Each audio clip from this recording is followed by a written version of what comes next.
Você é o mais alto dos altos. Fomos ao Haiti e depois, sabe, estamos a fazer tudo isto por causa dos problemas e conflitos de lá. Eu queria ir especificamente para lá. Fico ansioso com tudo isso. Maxwell tinha o mundo num estrangulamento, mas depois, ele desapareceu. Não uma, mas várias vezes. E de cada vez que se afastava dos holofotes, os rumores começavam a circular. E é tipo, eu conheço-te, então estive perto de ti. Vi-te, mas nunca te incomodei com isso. Mas tipo, o que raio estavas a fazer? Foi um drama de rótulo? Uma crise pessoal? Por perder os seus vocais suaves de falsete devido ao consumo excessivo de álcool e a um suposto problema com drogas. Para problemas com a editora, porque demorava muito tempo a lançar outro álbum. Tenho ansiedade de poder representar o legado da música. Continuo a trabalhar com as mesmas pessoas. Quer conseguir ficar de pé? Tem de manter um padrão. E há também a luta pública com um fã que foi atrás dele. Depois de comentários que o colocaram em maus lençóis quando aparentemente desvalorizou o mês da história negra, vamos aprofundar. Maxwell nasceu em Brooklyn, Nova York. A sua mãe era do Haiti e o seu pai era de Porto Rico. A sua mãe cresceu numa família batista rigorosa no Haiti. Nunca soube que a sua mãe era do Haiti. Como é que eu perdi essa parte da história? Agarro-me ao seu lado porto-riquenho. O pai de Maxwell morreu num acidente de avião quando Maxwell tinha apenas 3 anos de idade. Isso foi muito difícil para a sua família. Cresceu em East New York, um bairro de Brooklyn. Sou como a primeira geração de Brooklyn. Não me sentia negro o suficiente. Na verdade, quando Maxwell tinha 17 anos, um amigo ofereceu-lhe um teclado Casio barato, SOS Band e Rolls Royce. Maxwell aprendeu sozinho a tocar diferentes instrumentos. Era tímido e calado, e alguns dos seus colegas zombavam dele. Mas ele não parou. Concentrou-se na música e continuou aprendendo. Ele também mudou o seu estilo. Deixou o cabelo crescer descontroladamente e deixou as patilhas crescerem compridas. Por vezes, prendia o cabelo em tranças finas. Parecia diferente dos outros, mas não se importava. Em 1991, Maxwell começou a atuar em clubes de Nova York. Melhorou rapidamente e tornou-se melhor em fazer música.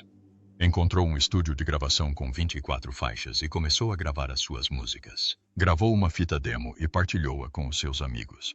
As pessoas gostavam da música dele. O seu primeiro grande concerto foi num clube em Manhattan chamado Nels. Muitas pessoas vieram vê-lo atuar. Maxwell continuou a escrever e a gravar músicas. Em apenas 2 anos, fez mais de 300 canções. Tocou em muitos clubes pequenos na cidade de Nova York.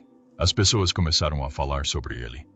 Um escritor da revista Vibe viu-o atuar e chamou-lhe o próximo príncipe. Isso tornou-o ainda mais popular. Em 1994, Maxwell assinou um contrato com a Columbia Records. Decidiu usar o seu nome do meio, Maxwell, como nome artístico. Fê-lo para manter a privacidade da sua família. Este foi o início da sua grande carreira musical. Maxwell trabalhou arduamente, acreditou no seu talento e tornou-se uma estrela. Durante muito tempo estive afastado do mundo da música. Não era muito visto em público e os fãs começaram a perguntar-se por que razão desapareceu. Alguns relatos dos mídia disseram que ele estava a lutar contra as drogas ou a festejar demais. Estas histórias espalharam-se rapidamente porque as pessoas não sabiam muito sobre a sua vida pessoal. Ele era um mistério para muitos e isso fez com que os rumores crescessem ainda mais. Só tenho ansiedade de poder representar o legado da música. Continuo a trabalhar com as mesmas pessoas. Tem que manter um padrão. Em 2009, falou finalmente sobre esses rumores. Deu uma entrevista ao The Guardian e negou as histórias. Disse que algumas pessoas à sua volta gostavam de festas, mas ele não era assim.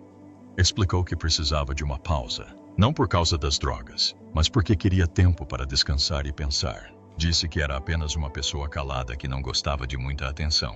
Isso era muito diferente do que os mídia diziam sobre ele. Lembremos-nos que podemos divertir-nos e entreter-nos, mas lembre-se que há outras crianças a olhar e elas precisam de ver algo que queiram ver quando já cá não estivermos. Maxwell disse ainda que a sua saúde foi um dos motivos pelos quais se manteve longe da música. Não deu muitos pormenores, mas deixou claro que a sua ausência nada teve a ver com drogas.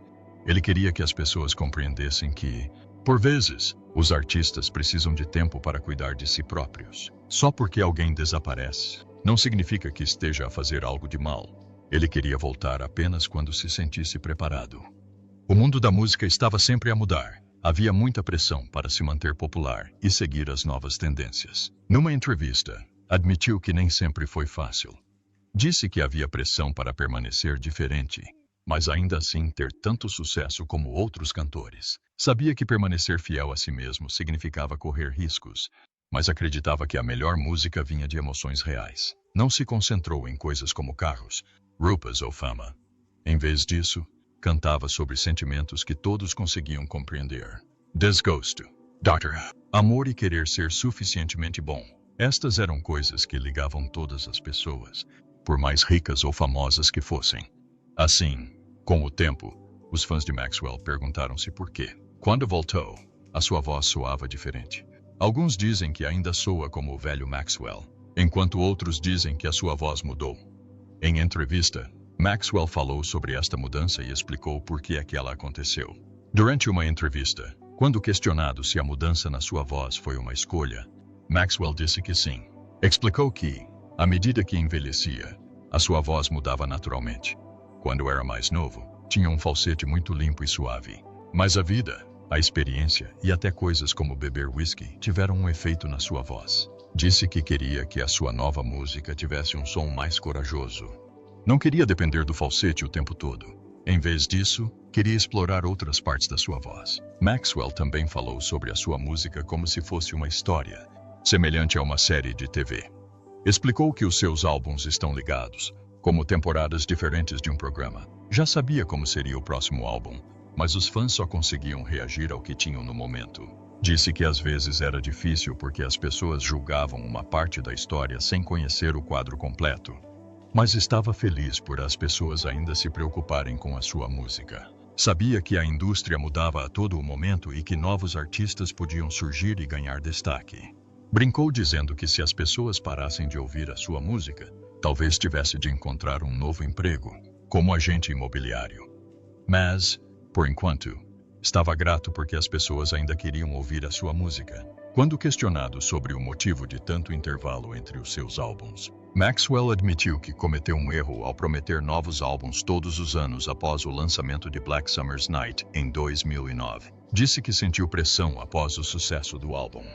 Músicas como Pretty Wings e Bad Habits foram grandes sucessos, e não tinha a certeza se conseguiria superá-las. Ficou surpreendido com o desempenho do álbum, e isso deixou-o nervoso em fazer novas músicas. Outro motivo para o atraso foi a sua saúde vocal. Maxwell revelou que tinha hemorragia e inchaço nas cordas vocais. Isto significava que as suas cordas vocais estavam danificadas e ele precisava de tempo para descansar e curar-se. Explicou que cantar exige muito da voz e que, se o cantor se esforçar demasiado, isso pode causar problemas graves. Teve de fazer uma pausa para que a sua voz pudesse recuperar. Maxwell falou também sobre como a música mudou ao longo dos anos. Disse que a música moderna é muito eletrônica e muitos artistas usam a tecnologia para fazer com que as suas vozes soem perfeitas. Mas para o seu novo álbum, ele queria fazer o contrário. Gravou a sua voz de uma forma muito natural, sem utilizar efeitos digitais. Chegou mesmo a gravar algumas músicas segurando o microfone no estúdio, com os altifalantes a tocarem ao fundo. Ele queria que o seu álbum soasse cru e real, em vez de ser demasiado polido. Comparou o seu estilo musical ao de artistas como Prince e Miles Davis. Disse que quando as pessoas ouvem a sua música pela primeira vez, podem não a compreender imediatamente. Mas com o passar do tempo, a música passou a fazer parte do seu cotidiano. Gostava de fazer música que as pessoas tinham de ouvir algumas vezes para apreciar completamente.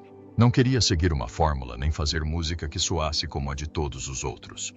Num tweet, o mês da história negra deveria homenagear todos. Portanto, não só os artistas negros, mas também os artistas brancos e todos os artistas entre estes dois extremos. Maxwell envolveu-se em problemas nas redes sociais por causa dos seus comentários sobre o mês da história negra. Fez uma publicação dizendo que o mês da história negra deveria incluir todos, não apenas os negros. Muitas pessoas acharam isto desrespeitoso, porque o mês da história negra tem como objetivo celebrar as lutas e conquistas dos negros. Publicou um tweet com um emoji de uma bandeira americana e uma foto de Lena Horne. Disse que o mês da história negra deveria incluir todas as pessoas, porque nem toda a gente se parece com um negro típico. Isso deixou as pessoas furiosas. Achavam que ele estava a tentar mudar o significado do mês da história negra. Quando os fãs o criticaram, apagou o tweet, mas depois fez outra publicação. Escreveu, tentando defender-se. Depois acrescentou, ele estava a falar de Barack Obama, mas isso só piorou as coisas. As pessoas começaram a gozar com Maxwell online. Um fã chamado Joe Gabby tweetou-lhe, dizendo que o seu último álbum não vendeu bem. Ela brincou dizendo que o álbum dele foi um fracasso, o que significa que não teve sucesso. Ela disse também que os antepassados negros não estavam felizes com ele. Isso pareceu ferir os sentimentos de Maxwell. Em vez de ignorar o comentário, decidiu responder em privado. Maxwell enviou uma mensagem direta a Joe Gabby e chamou-lhe um palavrão. Escreveu, alguns acreditavam que Maxwell nunca falaria assim com uma mulher que não fosse negra. Achavam que ele tinha um problema com as mulheres negras, embora a maioria dos seus fãs fossem mulheres negras. Depois de a mensagem direta ter sido partilhada online, Maxwell tentou explicar-se. Publicou uma resposta pública dizendo que a fama traz críticas, mas que ainda ama os seus fãs. Contudo, isso não o ajudou. Muitas pessoas ainda se sentiam desiludidas com ele. Esta não foi a primeira vez que Maxwell irritou os seus fãs. No ano anterior, publicou sobre violência policial e usou a hashtag Human Lives Matter em vez de Black Lives Matter. As pessoas pensavam que ele estava a ignorar as dificuldades dos negros. Arrastaram-no para as redes sociais por isso também. Depois desta última polêmica, muitos fãs disseram que não o apoiariam mais. Alguns brincavam que ele teria problemas para marcar concertos. Outros disseram que ele não percebia por que é que as pessoas estavam chateadas. No final, a situação prejudicou a sua reputação e mostrou que as redes sociais podem ser um lugar perigoso para as celebridades que não pensam antes de publicar. Maxwell lançou o seu primeiro álbum, Maxwell's Urban Hang Suite, em 1996. Mas antes do álbum ser lançado, teve um desentendimento com a sua editora, a Columbia. Queriam o rosto dele na capa para ajudar a vender o álbum. Maxwell não concordou. Acreditava que a música era mais importante do que a sua imagem. Ele queria que as pessoas se concentrassem nas músicas, e não na sua aparência. A capa continha a lista de faixas e outros detalhes em vez da sua foto. Esta decisão gerou debates com a editora. Compreendeu que a fama poderia ser perigosa. Disse que quando uma pessoa ouve a sua música na rádio ou se vê na TV, isso pode mudá-la. A fama é poderosa e pode fazer com que as pessoas ajam de forma diferente. Teve sorte porque os seus amigos o mantiveram com os pés no chão. Conheciam-no desde os 17 anos, por isso lembraram-no de permanecer humilde. Sabia que a fama podia fazer com que alguém passasse por cima dos outros e depois se arrependesse. Ele não queria ser essa pessoa. Foi por isso que levou o seu tempo com a sua carreira. Ele queria pensar cuidadosamente antes de tomar decisões. Quando Maxwell se tornou famoso, as mulheres ficaram muito interessadas nele. As pessoas perguntavam-lhe como é que ele lidava com toda aquela atenção. Ele sabia que muitos fãs se sentiam atraídos por ele por causa da sua música. Algumas mulheres eram muito ousadas, mas ele reparava frequentemente nas tímidas. Gostava de se concentrar neles porque queria que todos se sentissem especiais. Acreditava que todas as mulheres eram bonitas. O seu trabalho como artista era fazer com que o seu público se sentisse bem. Gostava de se conectar com as pessoas através da sua música e apresentações. Antes de ter sucesso, sentia que estava à margem. Viu outros artistas tornarem-se estrelas enquanto ainda esperava pela sua grande oportunidade. Foi um momento difícil para ele. Isso deixou-o deprimido, mas havia algumas pessoas na editora que acreditavam nele. Trabalharam arduamente para que a sua música fosse notada. Eles impulsionaram o seu álbum mesmo quando os outros estavam inseguros. Maxwell deu crédito a estas pessoas porque o ajudaram a lançar o seu disco. Quando a sua música finalmente chegou às estações de rádio, não foi fácil no início.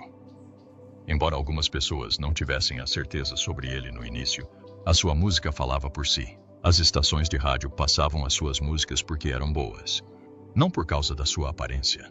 Com o passar do tempo, mais pessoas começaram a compreender o seu estilo. O Urban Hang Suite de Maxwell tornou-se um enorme sucesso.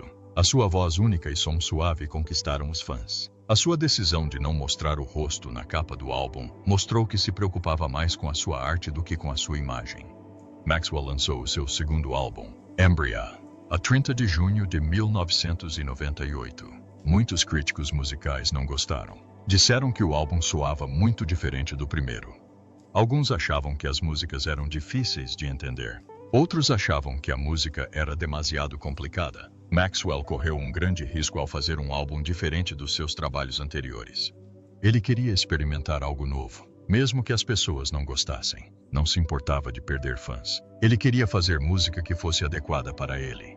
Muitos artistas que mudam o seu estilo enfrentam o mesmo problema. Quando os músicos criam algo novo, por vezes as pessoas não gostam no início, mas depois, as pessoas podem perceber que a música estava à frente do seu tempo. Apesar dos críticos terem dado más avaliações, o álbum ainda vendeu bem. Mais de 1 milhão de pessoas compraram. Maxwell conquistou novos fãs que gostaram do seu som inovador. No entanto, alguns dos seus fãs mais antigos ficaram confusos. Queriam que a sua música soasse igual a antes. A 26 de maio de 1999, o álbum foi certificado platina, o que significa que vendeu muitas cópias. Chegou a ser nomeado para um Grammy, mas perdeu para o álbum Baduizm, de Erykah Badu. Sou um grande fã. Erykah Badu. Mais tarde, em 1999, Maxwell lançou uma música chamada Fortunate. Foi escrita por Harry Kelly e utilizada na banda sonora do filme Vida. A música tornou-se um grande sucesso. Maxwell lançou o seu terceiro álbum, Now. Sentiu-se mais confortável com este álbum do que com o último. Ele queria regressar a um estilo mais simples e direto. Desta vez, as pessoas gostaram mais do álbum. Vendeu 296 mil exemplares na primeira semana. Foi o seu primeiro álbum a chegar ao primeiro lugar. Mais tarde, foi certificado como platina, provando que foi um grande sucesso. Embora o álbum tenha tido um bom desempenho, alguns críticos ainda tinham coisas a dizer.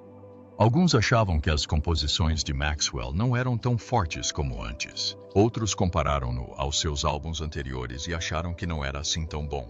Uma revista de música, Law Weekly, disse, no entanto, muitas críticas foram positivas. No site Metacritic, o álbum recebeu uma pontuação elevada de 78 em 100, o que significa que a maioria dos críticos gostou. Depois de Now, Maxwell fez uma longa pausa na música. Não lançou outro álbum durante muitos anos. Os fãs sentiam a sua falta, mas a sua música continuava popular. Em outubro de 2018, Maxwell lançou uma nova música chamada Shame. Disse que esta música faria parte do seu próximo álbum, Night. Este álbum foi a última parte de uma trilogia em que trabalhou durante anos. Em abril de 2019, decidiu trazer de volta algumas das suas músicas mais antigas em formato digital. Ao mesmo tempo, planeou uma digressão para o final desse ano. Em setembro de 2019, atuou durante 4 noites consecutivas no Kennedy Center. Foi acompanhado pela Orquestra Sinfônica Nacional, o que tornou os concertos ainda mais especiais. Em setembro de 2023, Maxwell atuou no Hollywood Bowl durante 3 noites, marcando o fim da época de concertos de verão. Outros cantores como D'Angelo e Erykah Badu também foram importantes neste movimento. O álbum Urban Hang Suite de Maxwell ajudou a levar o Neo Soul ao público. Foi lançado na mesma altura que Brown Sugar, de D'Angelo, e Baduizm, de Erykah Badu. Estes álbuns tornaram o Neo Soul popular. A música de Maxwell tinha um estilo suave e romântico, o que o diferenciava do som mais experimental de D'Angelo. O seu trabalho também inspirou artistas mais jovens, incluindo The Weeknd, que disse admirar a música de Maxwell. Em 1997, Maxwell falou sobre música e inspiração. Acreditava que toda a música vem de algo do passado. Disse que a música deve ligar-se à história para moldar o futuro. Adorava como olhar nos olhos de uma criança podia fazer com que as pessoas se lembrassem dos seus pais. Esta ideia mostrou o quanto ele pensava profundamente sobre a música e a vida. O Washington Post chamou uma vez a Maxwell o Marvin Gaye dos anos 90. O jornal disse que o seu álbum Urban Hang Suite mostrava que ele era um mestre da música soul. Conseguia cantar sobre o amor e o desgosto de uma forma que tocava as emoções das pessoas. As suas músicas tinham sentimentos profundos, assim como a música de Marvin Gaye. A música de Maxwell fez com que as pessoas se sentissem esperançosas, emocionadas e conectadas, o que era raro na indústria naquela época. Muitos cantores dependiam das editoras discográficas para tomar decisões por eles, mas Maxwell queria criar a sua música à sua maneira. Estes artistas escreveram letras significativas, Tiveram controle criativo e fizeram estreias fortes no mundo da música. A música de Maxwell teve um impacto duradouro.